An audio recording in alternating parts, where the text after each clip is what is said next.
Welcome to this week's episode of the Health via Modern Nutrition podcast, HVMN podcast. This is your host, Jeffrey Wu. We've had a little bit of a hiatus in releasing new episodes, but we're now going to be back at it.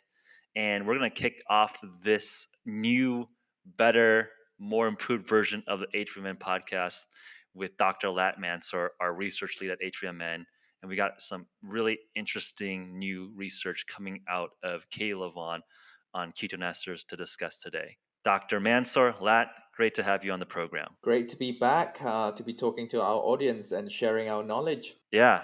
So, what has happened over the last few weeks, months within the ketone ester space? I would say that there's just almost increase in new publications on this field. So, it's pretty exciting to be in our business where we obviously stay up to date on the published stuff. But of course, we're also working on our own stuff and also very closely tied with active groups who are currently researching stuff and hearing tidbits and little hints of new data, new observations, new mechanisms that haven't yet been fully released and published yet. So pretty exciting times, no? Yeah, definitely. I think, as we said before, people are still trying to research more around ketone ester, around exogenous ketones, different types of molecules, as well as the protocols that one should be using to optimize whatever outcomes they're trying to get. So it's very exciting to find out more news around that area. Maybe before we get into the specific paper, and the specific paper we're going to be discussing was released in August 2020, titled Bicarbonate Unlocks the Ergogenic Action of Ketone Monoester Intake in Endurance Exercise.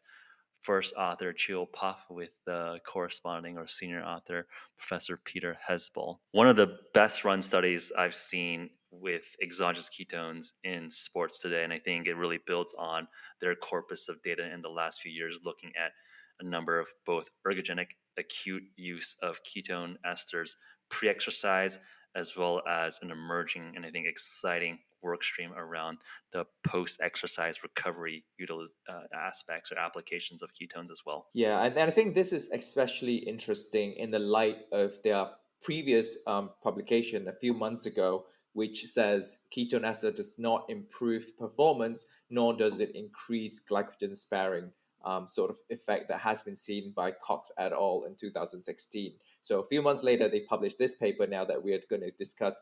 It's very, very relevant. Yeah, so for folks that want to get our deep dive on the previous Hespel paper, tune in probably a few weeks back in June or July to see that episode. And then maybe as before we dive into the deep technical science here, I want to just give a quick intro to myself and Lat here.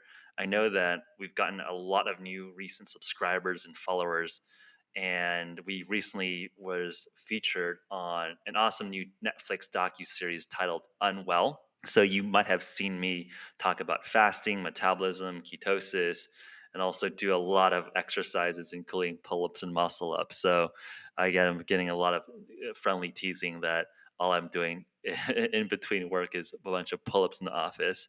So yes, that is real. I like to incorporate physical activity within in my work day because I think that's just a much more natural way of integrating exercise and fitness into our busy work schedules. But that's a different topic aside. But to introduce ourselves here, Dr. Latt Mansour did his PhD at Oxford in the physiology anatomy genetics department. I would say really dove deep in the mechanisms of metabolism as it relates to hypoxia, low oxygen exposure, as well as diabetes as an interesting metabolic model.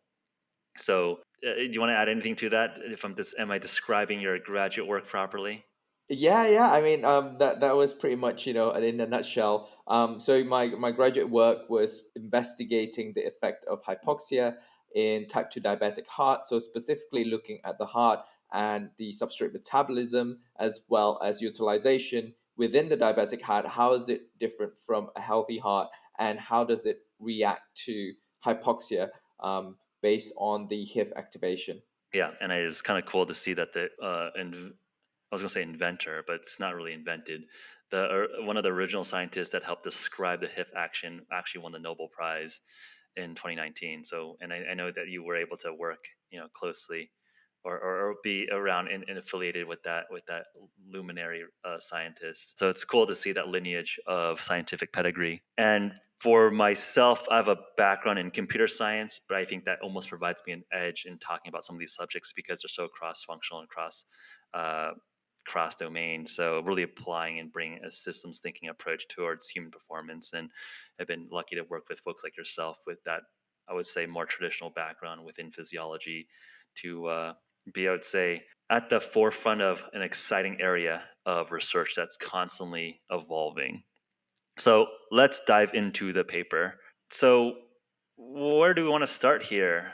How about let's go into the headline first and talk about what happened and why this is such an interesting paper. And then let's go into the protocols and methods and then describe exactly what was studied. And then we can have a discussion on applications and takeaway points. Yeah, that sounds great. And since you said we have, quite a few new subscribers and new followers that are listening in, I think it might be worth just a little bit of a background to just relay to them the findings of Cox et al. Previously, as well as Hespel's group previously, and how did it lead to the current findings. I think, or the current paper. I think that might be helpful for people following our discussion. Cool. Okay, so I'll describe the headline takeaway on the key results from Hespel, and then I'll hand it over to you to talk about the evolution and the corpus of work that has led to this specific study. Sure. So, quick headline is that when you stack or combine sodium bicarbonate, which is a scientific name for baking soda, which is quite a common sports supplement, and you stack that with ketone monoester, you actually see a profound increase in performance, upwards of 5% increased power output than either ketone ester alone or sodium bicarbonate alone. So the takeaway point here for athletes or other use cases is that when one is considering using ketone esters in their acute pre-exercise nutrition protocol, it looks like this is a very seminal piece of research suggesting that you should really be stacking sodium bicarbonate with ketone ester to reduce some of the potential acidosis or increase in blood acidity. That really huge spike of ketones impacts your own system. So that's a headline news. When you're using ketones, definitely consider using sodium bicarbonate. And when that is combined together, you're seeing 5% increased power output than ketones or sodium bicarbonate alone. That's a cool enough result in itself, but I think what's more exciting to me is the underlying mechanisms and the metabolism that drives this potential result. So that's what we're going to be exploring today. But before we dive into the mechanisms, I think Latt is completely smart to say, hey, let's review the corpus here and walk through the literature that informs and asks the questions that was solved in this research study.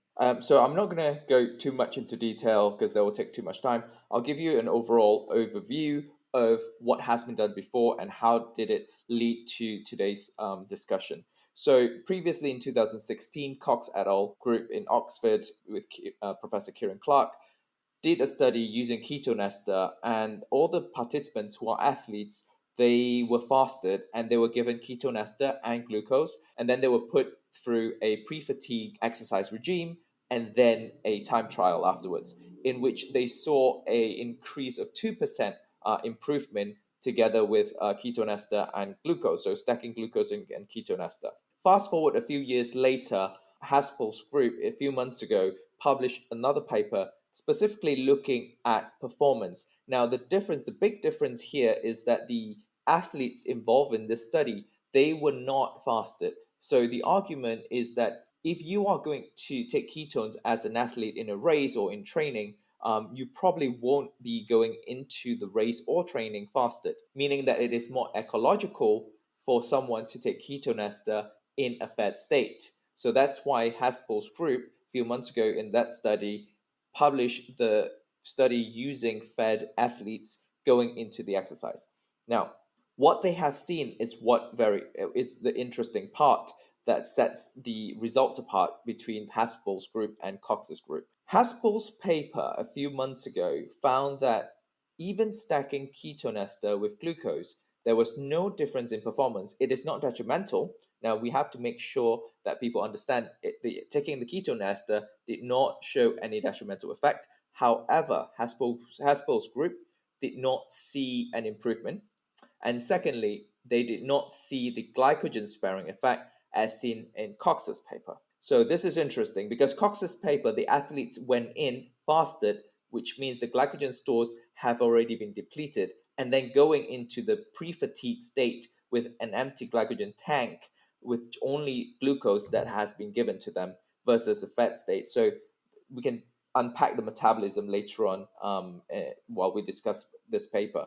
Another interesting finding in Hespel's paper is that they saw a consistent decrease in pH with the consumption of ketone ester.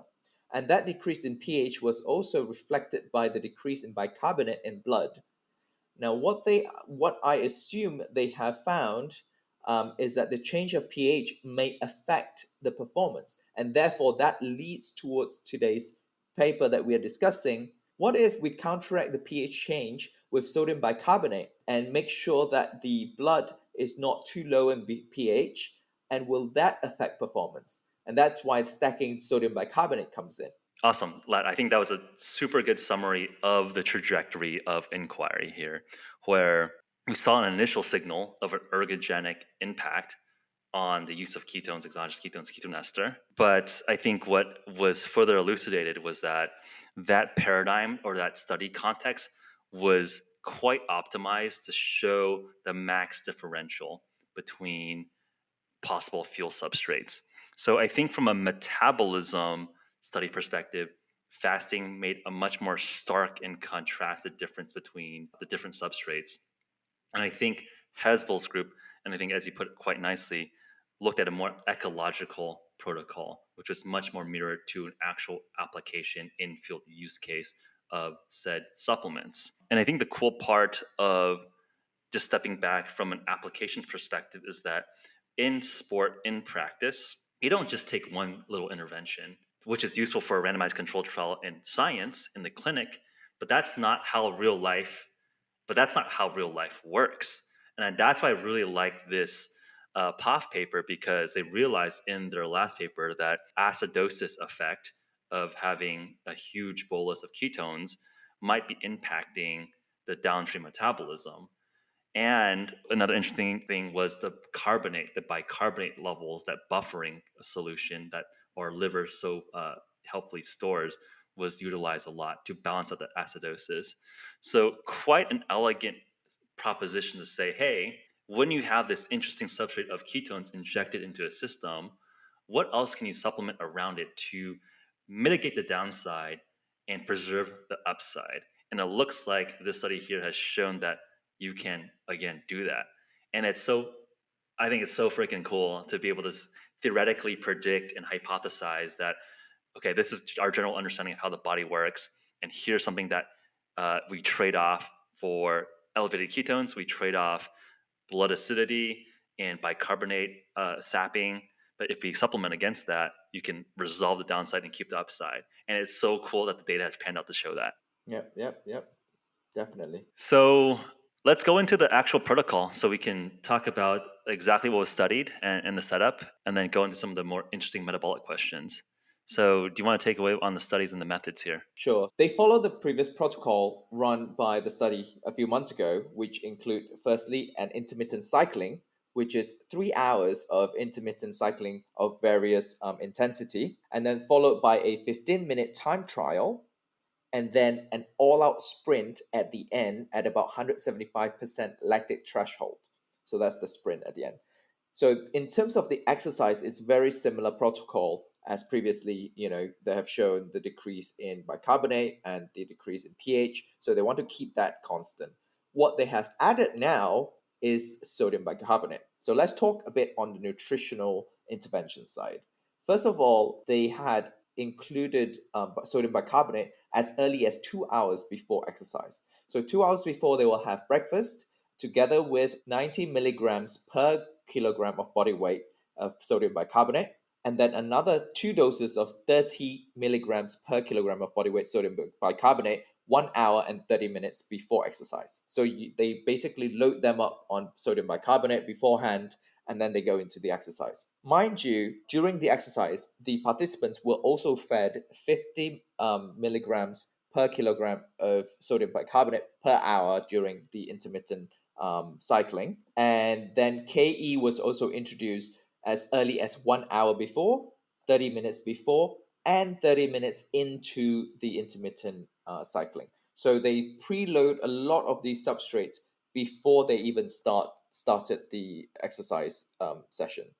And the amount of ketone ester was equivalent to 2.5 bottles of HMN ketone ester. In total. So a pretty solid amount, yeah, in those 3 boluses. Yep. So 25, 20, and 20 grams each.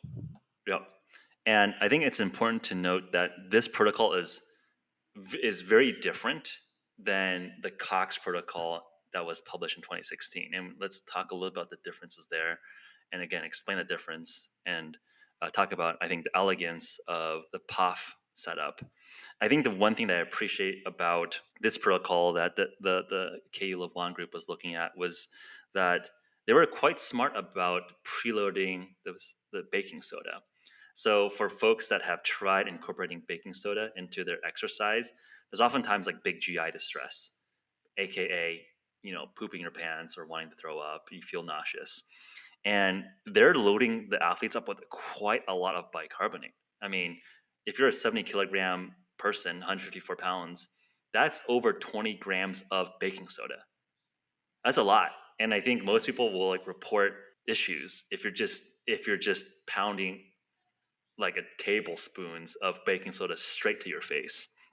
So I think it's cool to see that the folks on the Levon team were primed on the latest protocols in sports nutrition in the field and actually having a dose that makes sense. And I think that is important compared to some of the other research groups that just like feed people enough stuff to make them throw up. And I won't name the specific group, but there was another paper studying different exogenous ketones precursors that detected actually ergogenic or performance decrements on exogenous ketones, but everyone that was using exogenous ketone groups were throwing up. So is it really the ergogenic effect of ketones, or is it just because you didn't know how to dose the patients or the subjects properly and you're causing GI distress and you're just detecting GI distress worsens improvement?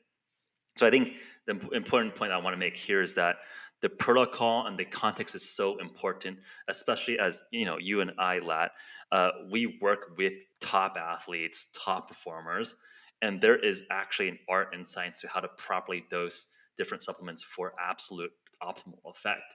And if the actual sports coaches and the sports physiologists are not talking to the academic scientists who have a very different understanding in the questions they're trying to answer, you're going to be answering just different questions. Because on the sports side, and that's where I spend a lot of my time, I care about optimizing performance for everyone or for the athletes. And that's a different goal.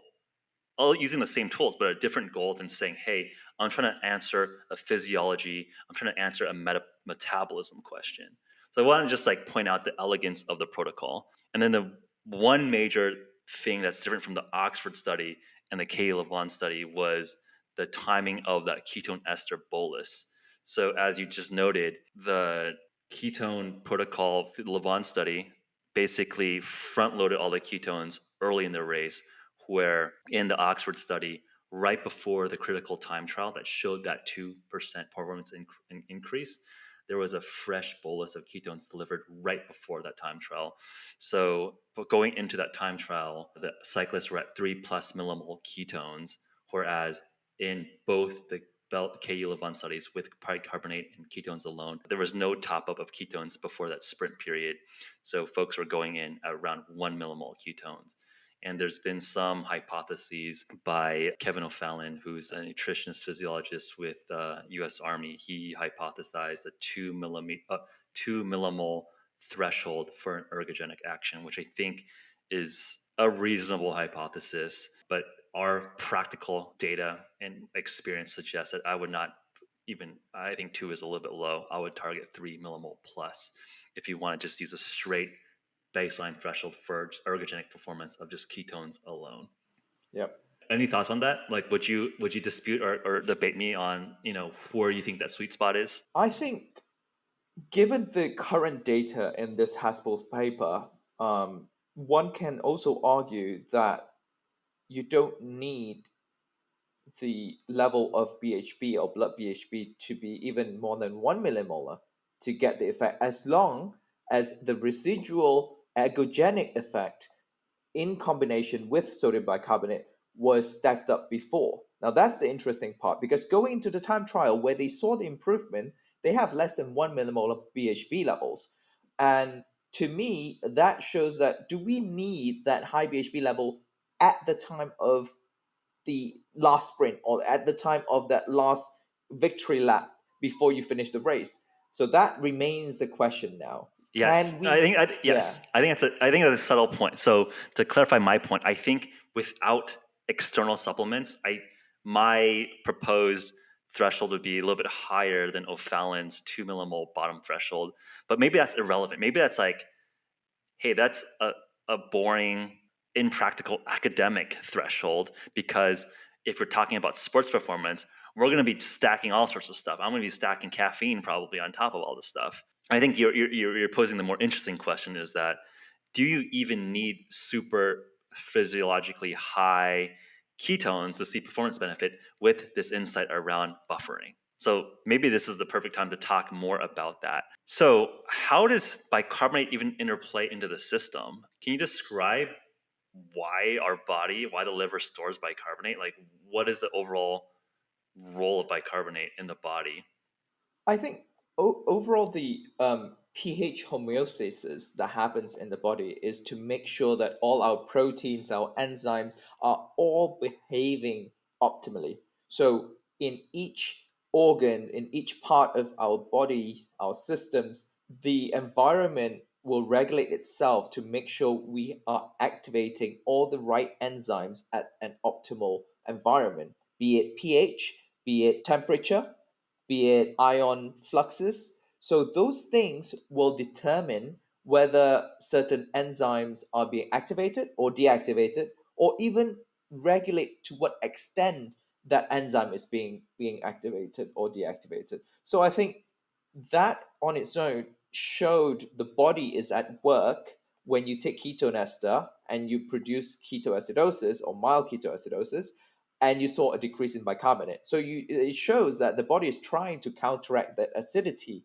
But the question that Haspel sort of came up with in the previous study is that detrimental? Is that acidosis detrimental to performance, that negates the benefits of ketone ester, that negates the ergogenic effect of ketone ester? So that's why they wanted to add sodium bicarbonate, to see if we counteract that and make sure that our blood pH level is within that optimal, functioning level.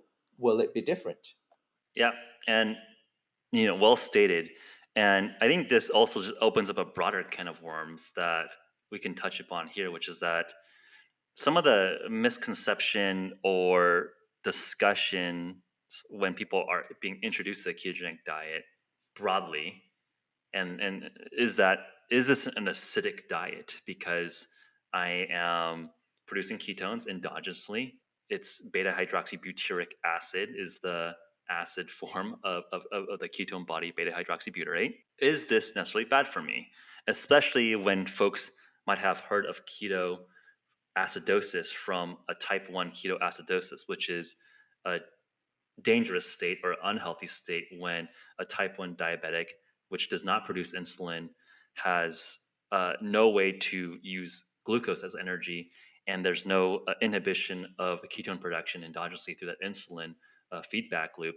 And then ketone production goes up to 20 to 25 millimole, which is basically 5-10x where you should be normally. And that's a dangerous place where your blood pH goes down. So it's been interesting to just rehabilitate and further understand this metabolic state, where it went from something that seemed quite natural. People were studying ketogenic diets 100 plus years ago for good effect. And then I would say within the last probably 50 years in the modern era, ketosis has always been associated with ketoacidosis, which is this runaway state of ketone production, which is bad. And now finally it's being rehabilitated and saying, hey, this is actually quite a normal state. But it would be helpful to just unpack that question there, which is, does ketosis necessarily mean acidosis? And how do we think about that? I think we need to look at it in very different perspectives, because if you're talking about ketogenic diet, these people are fat and keto adapted, meaning they probably metabolize ketones much more readily compared to a non-keto person, right? That means the body itself, like I said, it will regulate itself, and they probably can adjust that sort of pH change. But then again, that shouldn't change the pH that much in terms of diet, because it happens quite gradually. Now, if you compare that to exogenous ketones, where you are pouring in pure ketone esters into your body, it on a very supraphysiological level, of course it's going to spike up the BHB level. Of course, that's going to decrease the pH. And on top of that, these are athletes who are exercising, meaning they are producing lactic acid as well. So that also contributes towards the lowering of the pH. So you have to take all of that into account. Whereas ketogenic diet, you are at rest, you are doing, going about your day, not much, even if you're exercising, you are not raising your BHB level up to 3 and above. You are just maybe, maintaining at 1 or 2. The body is a very powerful buffer system that makes sure that none of these parameters go out of hand. So I don't think acidosis is something that someone on a ketogenic diet should be particularly beware of or particularly be careful of, unless if you're type 1 diabetic, if you are diabetic and have gone through acidosis before, or some form of metabolism disorder that warrants that worry around acidosis. Yep, I think that's well stated again. And I think from my perspective, on the more practitioner side and just talking and seeing hundreds, thousands of people transition to fasting or ketogenic diet, as I think you stated quite nicely, this is a gradual, slow effect, and the body stores bicarbonate in its liver as that buffer. And if it's so gradual and you consume food and consume bicarbonate through water, through food, it's a quite common mineral within a lot of our consumption of food. So there's never that shock in terms of lowering your pH so dramatically. And I think the difference with an exogenous ketone bolus that's quite substantial when we're looking for optimal metabolic or physical performance, that shock is basically produces a quick shock in our natural buffering system, which drops that pH. And I think that's especially exacerbated when you have super athletes pushing up their lactic acid production as they're turning over glucose into lactate because they're hitting their threshold in terms of aerobic to anaerobic. So to summarize for folks who are tracking along here, the acidosis question is interesting from a science metabolism perspective and has some utility from the top end sports performance and eking out those last percentages of improvement. But for you and me, and probably a majority of our listeners who are using ketogenic diet or fasting or exogenous ketones for more lifestyle, longevity, health, and wellness type applications, it's probably a non factor given that we have quite ample buffering capacity that our liver stores in terms of bicarbonate, anyways. Cool. So I think we covered nicely the broader context behind buffering, bicarbonate, and acidosis Yeah. in a nice way. So hopefully, much more further research potentially, and something that I think is fascinating, and we should talk more about it. But again, let's focus on the paper and let's talk through some of the other key results. So, in terms of the results, there are quite a few key points here that I would like to point out. First of all, the bicarbonate and ketone ester group seems to increase the blood BHB earlier on in the exercise. So, as they're preloaded with ketone ester and bicarbonate and glucose, they seems to have about zero point 0.5 to zero point 0.8 increase millimolar of BHB blood compared to the control groups. So that's interesting. So Or whether, just to compare to the ketone ester alone group. yeah, compared to all the other groups, yeah. I think that result is actually interesting. Yeah, let's talk about this specific data point. I think it's fascinating. Yeah, so the question remain, does the pH change increase liver ketone production, or turnover rate of ketones, or does sodium bicarbonate somehow increased bioavailability of ketone monoester. So that remains to be packed up Or reduce uptake, right? Because what's happening is there's higher blood levels, in the blood. so that could Yes. also imply less acceptance of ketones into tissue. So it's being metabolized slower. So that's one point of the results that is very Yep. interesting. Second point, if you have noticed, there's no significance in glucose in all the groups, which is very different from what we have seen previously. Of when you take ketone ester, you see a decrease in glucose, but there's no significant difference between groups here. So that I find very interesting, and I don't know the answer to this, but it's certainly contrasting compared to other studies, especially like Jonathan Little's group, where they use ketone ester to control glucose in obese and type 2 diabetic patients. They saw a decrease in glucose, and that has been shown quite consistently. Whereas in this study, there was no decrease in glucose. Across So all arms. across all arms. So we can't even say that Even just ketone bicarb, ester alone. even just ketones alone, exactly. So that is interesting because we Mm. can't even say that bicarb, increase or decrease glucose metabolism and therefore kick up the blood BHB levels. So Yeah, and I think I would just say that just Jonathan Little's group is more studying more therapeutic results. So I would say that probably the protocols are a little bit different, right? yeah, Like they are at rest they're and at yeah, rest versus athletes who are exerting, which would probably again releasing glucose to fuel. and they're also probably not adding glucose into the protocol because obviously this is performance. They will have they have glucose included in the intake as well. Any other key result points to flag before discussing some of these insights that you've mentioned? So another point is the meat of the study, which is the 5% improvement in the time trial. Now, do notice that after the time trial, they have to go through an all-out sprint session, and that lasts about 1 to 2 minutes, an average about 1 minute. And what they have seen is that there's no difference in the sprint session, but the 5% was only during the time trial. So we can sort of bring that into discussion later. So that's one of the key points here as well. Cool, which makes sense to me. So maybe we'd start with that point and then work our way back up. Yeah. So one of the things that I don't think has ever been debated is the potential for exogenous ketones to enhance straight anaerobic performance because that's completely in the paradigm of anaerobic glucosilactate, ATP, phosphocreatine system, and there's no known impact why ketones would benefit that energy system. Although I would say that there seems to be, again, this is more observational in terms of my experience working with athletes, potentially some CNS, central nervous system impact for maybe lifting weights or some cognitive effect where people feel stronger. But for well-trained athletes who are sprinting, their CNS is probably dialed in, and you might not necessarily be seeing a lot of difference there. Uh, but I'm not necessarily surprised to see that at 175% lactate threshold, that you're not seeing any difference between the different arms because that's basically you're fully in a glycolytic metabolism. So ketones are a very minimal contribution at that point. Any Do you differ from that analysis from my end?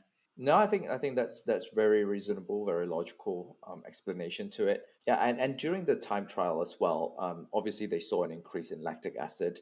So there are a few things that's happening there. There is a decrease of PHB level down to base level, which is less than 1 millimolar. There is increase in lactic acid, and even though they are being provided with sodium bicarbonate throughout, all three of these are happening at the same time. So that buffering system sort of work towards buffering the increase in lactic acid, and there is no more BHB level. So we can't really pinpoint what causes the increase of the performance for sure, and then subsequently the non-significance difference in the sprint session. So what the authors speculate is that the buffering effect of sodium bicarbonate is being used up during the time trial, and therefore that's why in sprint it doesn't affect it as much. So in that sense, I would love to see for future research for them to top up for the sprint session, maybe top up BHB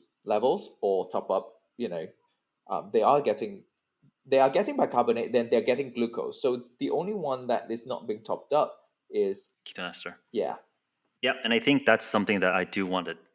I think that's exactly a good point to test, which is the straight acute threshold. I want it like because I think that's kind of I guess a critique of the Hespel protocol, which is that through what you can top up anytime you want. Like, why are we just front loading ketone esters here? Especially when you're tapping up bicarbonate and glucose throughout.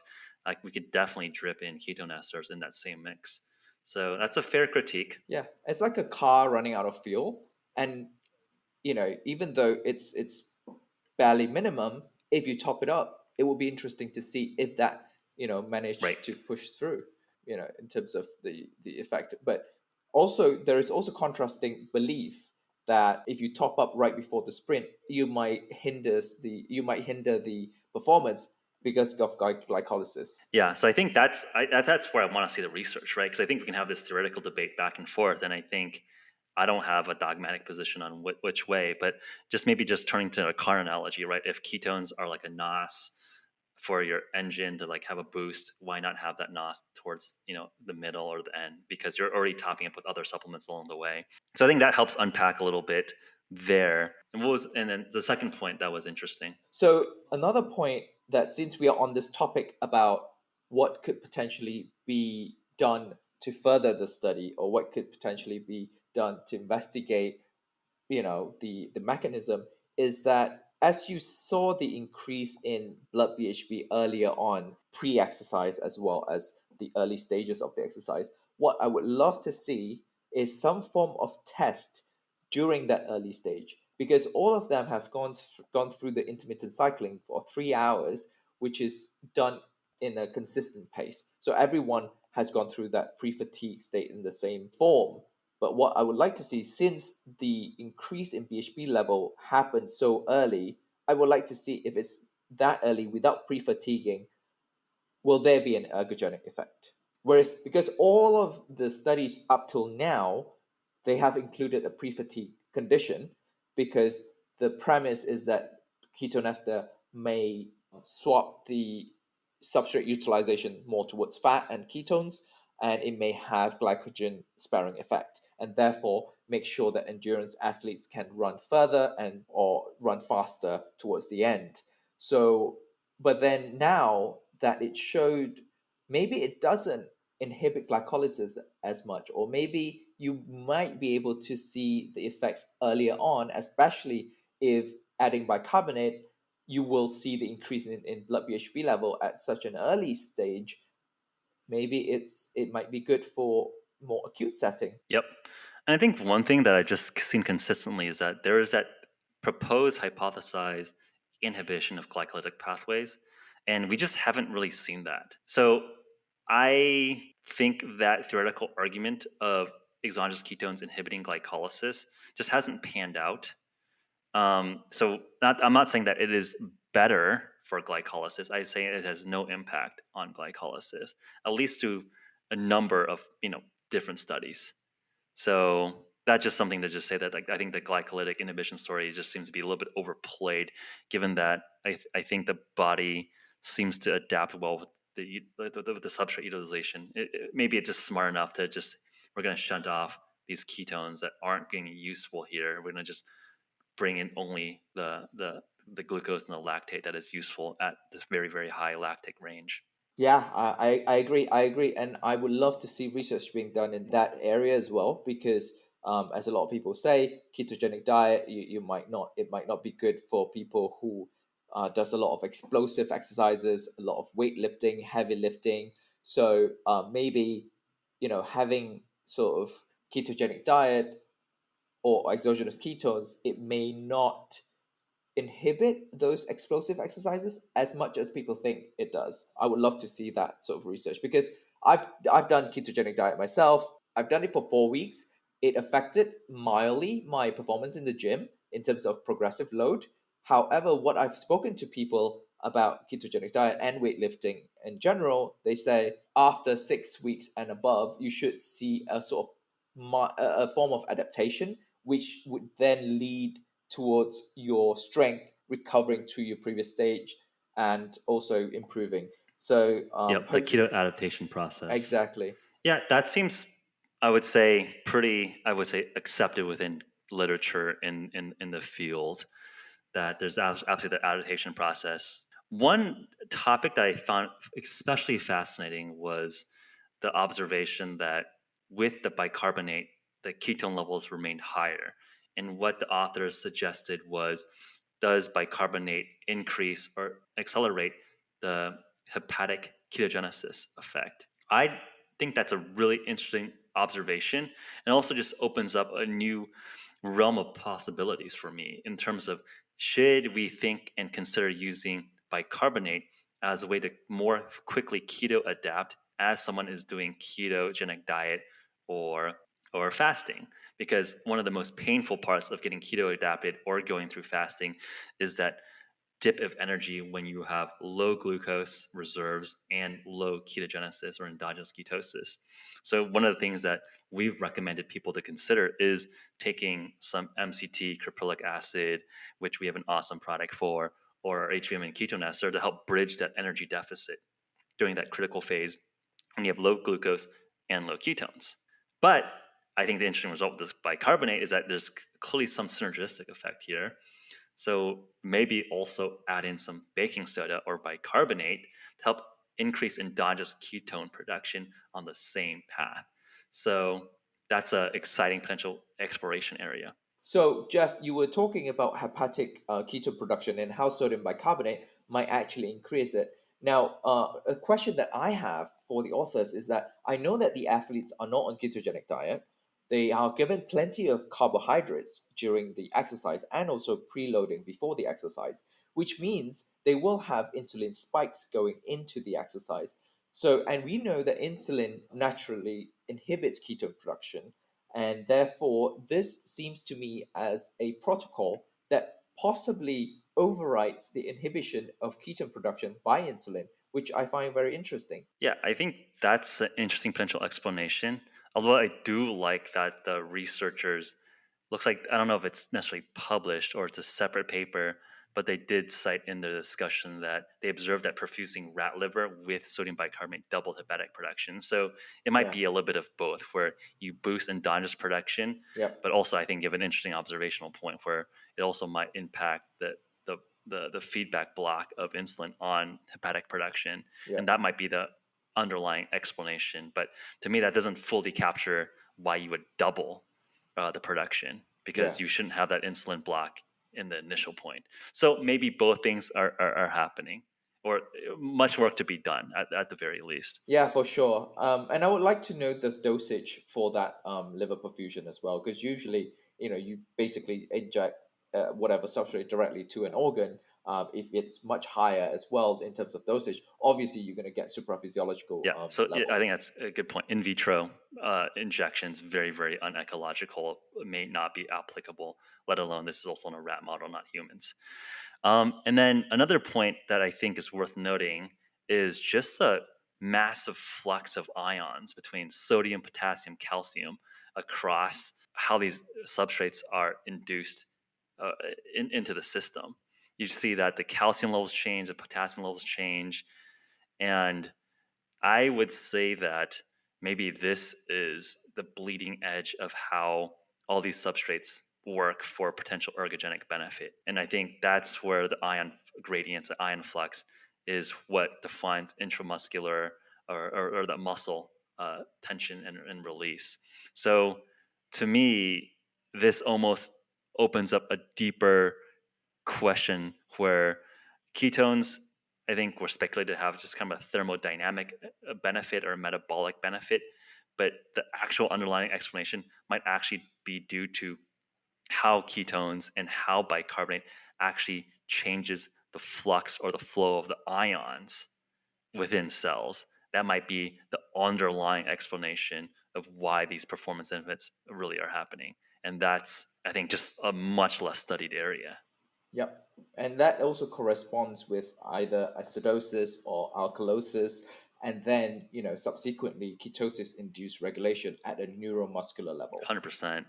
So let's wrap up here and transition this to main takeaways in terms of how you could use this interesting paper for your own day-to-day practice, whether you're someone who's using ketosis or ketones for metabolic health, or if you're looking to win gold medals.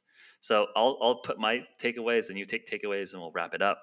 So my takeaways here are, for pre-acute use for sports exercise, absolutely stack bicarbonate with ketone ester.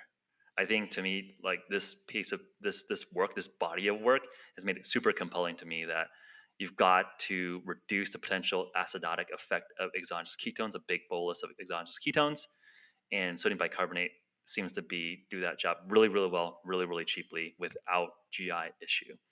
So that, I think, is now the new gold standard for me.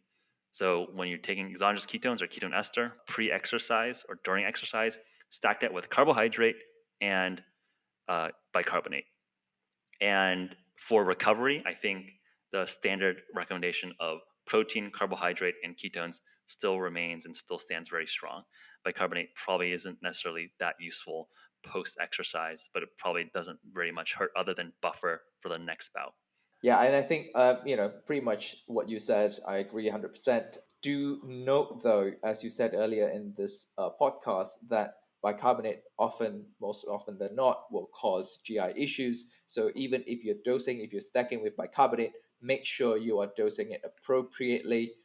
Just listen to your body, not go into a race or training feeling sick. Obviously, we don't want that. So make sure we've got the bicarbonates dosed correctly, the carbs dosed correctly, ketone esters dosed correctly, and I think we're good to go. Cool. And I think the future direction, I think we uncovered a bunch of interesting research questions of the underlying metabolism and physiology. And I think there's also that interesting question for me: can bicarbonate be used more effectively as part of healthy living, metabolic health, and fasting and ketogenic diet adaptation protocols as well? And I think this helped open up that interesting area of inquiry. So let's wrap it up there. I'm looking forward to the community's feedback and thoughts. This is, again, really at the bleeding edge of published science. This was published about a week ago. So we're just now digesting this live and giving our opinion, expert opinion, kind of on the cuff as we're talking and digesting all this new information. But I imagine that, I know that there's a number of work groups currently still actively working and will be publishing. So our understanding of the space will continue to evolve. And Latt and I see this part of our mission to keep you all very much up to speed on the latest developments. Yeah, absolutely. Cool. So, as always, give us your comments, feedbacks, likes, and subscribes. Always much appreciated. Find me at Jeffrey Wu on Twitter or Instagram, or you can always find us on the company account at HVMN. Until then, talk to you guys all very soon. Thank you so much.